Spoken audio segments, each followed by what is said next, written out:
Hello friends, welcome to trick city. आज हम करने जा रहे हैं एक बुक का रिव्यू जो कि है पियर्सन पब्लिकेशन की ऑब्जेक्टिव फिजिक्स फॉर नीट। इससे पहले हमने जिस बुक का रिव्यू किया था वो थी बायोलॉजी की पियर्सन पब्लिकेशन की। उस बुक में 2 वॉल्यूम थी, volume first and volume second. लेकिन ये वाली जो बुक है इसमें एक सिंगल वॉल्यूम है और इसी में ही क्लास 11th और क्लास 12 दोनों का सिलेबस कवर किया गया है। तो चलिए करते हैं इस बुक को ओपन। तो जैसे ही हम इस बुक को करते हैं ओपन, सबसे पहले हमें देखने को मिलेगा कंटेंट में एक ही कंपार्टमेंट में क्लास 11th और क्लास 12 दोनों का ही ओवरव्यू दिया हुआ है। जैसे कि मैंने आपको बताया कि एक सिंगल ही वॉल्यूम है, इसी में ही क्लास 11th और क्लास 12 दोनों का सिलेबस कवर किया गया है। तो इसीलिए कंटेंट में कोई भी कंपार्टमेंट नहीं है। तो ये देखिए, ये कंटेंट है। कंटेंट के अगर देखिए लास्ट में अगर हम बात करें तो कंटेंट के लास्ट में यहाँ पर ये भी दिया हुआ है कि नीट सैम्पल पेपर आपको यहाँ पर देखने को मिलेंगे, एम्स मॉक टेस्ट देखने को मिलेंगे और नीट मॉक टेस्ट भी यहाँ पर आपको देखने को मिलेंगे at the end of the book. इसके बाद अगर हम बात करें कंटेंट के बाद आपको क्या देखने को मिलेगा, तो कंटेंट के बाद आपको एक ट्रेंड एनालिसिस दिया हुआ है जो कि 2017 से 2007 तक का है, या फिर हम कहें 2007 से 2017 तक का है, जिसमें पूरा ट्रेंड एनालिसिस दिया गया है। इसमें बताया गया है कि किस पर्टिकुलर ईयर में किस पर्टिकुलर चैप्टर से कितने क्वेश्चंस पूछे गए हैं, जो आपको एनालिसिस करने में हेल्प करेगा। तो ये था सबसे पहले कंटेंट, फिर ट्रेंड। इसके बाद अगर हम बात करें तो हमें देखिए देखने को मिलेगा 2017 का सोल्ड पेपर। जो 2017 का नीट वाला पेपर है वो पूरा सोल्ड दिया हुआ है यहाँ पर। ये देखिए, ये पूरा यहाँ पर आपको सोल्ड पेपर मिल जाता है। ये देखिए, अब इसके बाद इसकी आंसर की दी जाती है और फिर एक्सप्लेनेशन तो उसी में ही दिया गया है क्योंकि वो सोल्ड पेपर है। अब जैसे कि 2017 के बाद आपको 2016 का नीट का पेपर मिलता है, वो भी सोल्ड मिलता है फेज़ 1 का। ये देखिए फेज़ 1 का, और फिर फेज़ 2 का भी देखने को मिलता है। ये हम फ्रंट पेज देख रहे हैं, पूरा पेपर नहीं देख रहे हैं, वो हम 2017 का देख लिया कि कैसे कैसे क्या क्या दिया गया है, एक्सप्लेनेशन किस तरह से दी गई है। तो 2017 का मिलता है, 2016 का फेज़ 1 और 2016 का फेज़ 2 भी मिलता है। इसके बाद आपको देखने को मिलता है ऑल इंडिया PMT 2015 का सोल्ड क्वेश्चन पेपर। ये देखिए, तो यहाँ पर क्वेश्चन पेपर हमारे होते हैं ख़त्म। अगर हम बात करें कि हमें इंडिविजुअल चैप्टर में क्या क्या देखने को मिलेगा, अगर हम किसी एक चैप्टर के पर्टिकुलर चैप्टर के बारे में बात करें तो वहाँ पर हमें क्या क्या देखने को मिलेगा, तो सबसे पहले तो आपको देखने को मिलेगा चैप्टर आउटलाइंस। चैप्टर आउटलाइंस में क्या क्या बताया गया है, टॉपिक्स के बारे में बताया गया है, क्या क्या आपको इस चैप्टर में पढ़ना है। तो ये देखिए, यहाँ पर चैप्टर आउटलाइंस दिया गया है और फिर उनमें से जो टॉपिक्स हैं उनको एक्सप्लेन किया गया है इन डिटेल।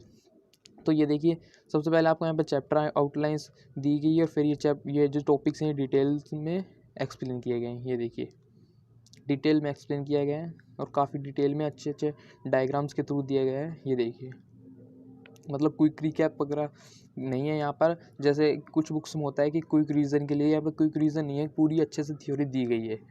ये देखिए, काफ़ी थ्योरी दी गई है जिससे कि आपको कोई प्रॉब्लम नहीं होगी।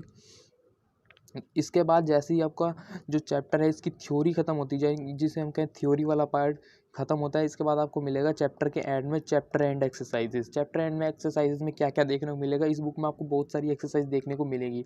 तो जब सबसे पहले स्टार्ट करते हैं चैप्टर एंड एक्सरसाइज से। यहाँ पर आपको सबसे पहले देखने को मिलेगा बेस्ड ऑन NCERT एग्जाम्पल्स पे कुछ एक्सरसाइज देखने को मिलेगी, यानी कि जो NCERT वाली बुक है, NCERT के सिलेबस पे बेस्ड कुछ क्वेश्चन दिए गए हैं, NCERT बुक पर के बेस पर कुछ क्वेश्चन यहाँ पर दिए गए हैं।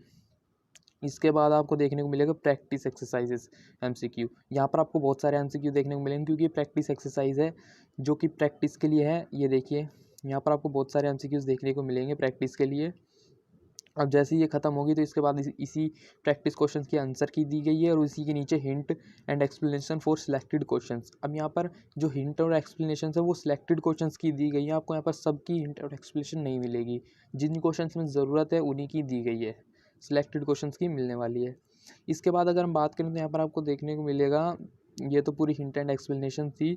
इसके बाद आपको देखने को मिलेगा प्रीवियस ईयर क्वेश्चंस में कुछ ही क्वेश्चंस देखने को मिलेगा क्योंकि इन्होंने जो प्रैक्टिस क्वेश्चंस थे उनमें बहुत सारे क्वेश्चंस पहले ही दे दिए। ये देखिए, प्रीवियस ईयर क्वेश्चंस है।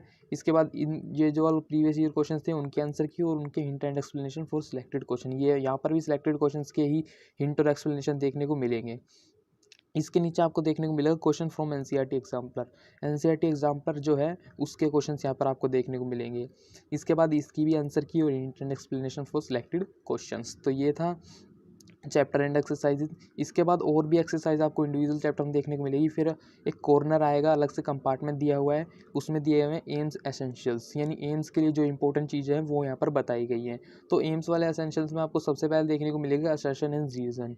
अब देखिए एट प्रेजेंट जो कंडीशन है इसमें जो नीट, एम्स और जिपमर कंबाइन हो चुके हैं तीनों, लेकिन एम्स कंबाइन हुआ है, ख़त्म नहीं हुआ। तो इसलिए ऐसा हो सकता है कि जो नीट का पेपर हो उसमें 1 या 2 असर्शन रीजन भी पूछ लिए जाएँ एमसीक्यू की फॉर्म में। तो इसलिए कहीं ना कहीं असर्शन रीजन भी कुछ ज़रूरी है। तो ये एम्स एसेंशियल में आपको सबसे पहले देखने को मिलता है असर्शन एंड रीजन। इसके बाद आपको इसकी आंसर की और इसके hint and explanation for selected questions के देखने को मिलते हैं। इसके बाद अगर हम चले तो हम देखने को मिलेंगे प्रीवियस ईयर क्वेश्चंस, जिसमें सेक्शन 1 में आपको असर्शन और रीजन टाइप के देखने को मिलेंगे और सेक्शन 2 में मल्टीपल चॉइस क्वेश्चन टाइप यानी एमसीक्यूज टाइप में देखने को मिलेंगे। ये देखिए ये एमसीक्यूज टाइप में देखने को मिले। फिर इसके बाद आपको इन दोनों की आंसर की और hint and explanation for selected questions देखने को मिलेंगे। यानी कि इस वाली बुक में आपको इंडिविजुअल चैप्टर में बहुत सारी एक्सरसाइजेज देखने को मिलने वाली है, जिसमें आपको एम्स और नीट दोनों की चीज़ें देखने को मिलेंगी। तो ये है इसका हिंट एंड एक्सप्लेनेशन। अब हम आ गए हैं बुक के एंड में, यानी हमने सभी चैप्टर्स खत्म कर लिए और बुक के एंड में आपको क्या देखने को मिलेगा। जैसे कि आपने कंटेंट में भी देखा था कि आपको नीट सैम्पल पेपर और mock test, M mock test, NEET mock test ये देखने को मिलेंगे। तो यहाँ पर देखिए नीट सैम्पल पेपर दिया हुआ है, नीट सैम्पल पेपर फर्स्ट। तो ये पूरा नीट सैम्पल पेपर फर्स्ट है। इसके बाद जैसे ही ये ख़त्म होता है इसकी आंसर की देखने को मिलेगी। लेकिन एक कमी इस बुक में जो ये है वो कि एक्सप्लेनेशन नहीं दिया हुआ। इस जो ये पेपर है नीट सैम्पल पेपर, इसका फुल एक्सप्लेनेशन नहीं दिया हुआ है, सिर्फ आंसर की दी हुई है। ये देखिए इसके बाद आपको देखने को मिलता है नीट सैम्पल पेपर 2। इससे आगे हम चलें तो हमें एम्स मॉक टेस्ट देखने को मिलेंगे, एम मॉक टेस्ट फर्स्ट। ये देखिए एम्स का मॉक टेस्ट फर्स्ट देखने को मिलेगा। इसके बाद इसकी आंसर की इंटरनल एक्सप्लेनेशन कुछ नहीं दिया हुआ। इसके बाद आपको देखने को मिलेगा AIIMS mock test second and at last आपको देखने को मिलेगा नीट मॉक टेस्ट फर्स्ट। ये देखिए इसकी आंसर की एट द एंड और आपको लास्ट में देखने को मिलेगा नीट मॉक टेस्ट सेकंड। तो ये था पूरी बुक का रिव्यू। तो ये चीज़ें आपको इस बुक में देखने को मिलेगी। एक्सरसाइज आपको पर्टिकुलर चैप्टर में बहुत ज़्यादा देखने को मिलेगी, लेकिन जो फुल सिलेक्टेड क्वेश्चंस की एक्सप्लेनेशन दी गई है और जो सैम्पल पेपर है तो उनमें भी एक्सप्लेनेशन नहीं दी हुई। ये थोड़ी सी इसकी एक कमी लगी बुक की। और बाकी अगर आप प्रैक्टिस के लिए लें इस बुक को तो बढ़िया है। और एट लास्ट आप ट्रिक्स 18 का चैनल को टेलीग्राम पर भी ज्वाइन कर सकते हैं, लिंक आपको डिस्क्रिप्शन में मिल जाएगा। Thanks for watching this video.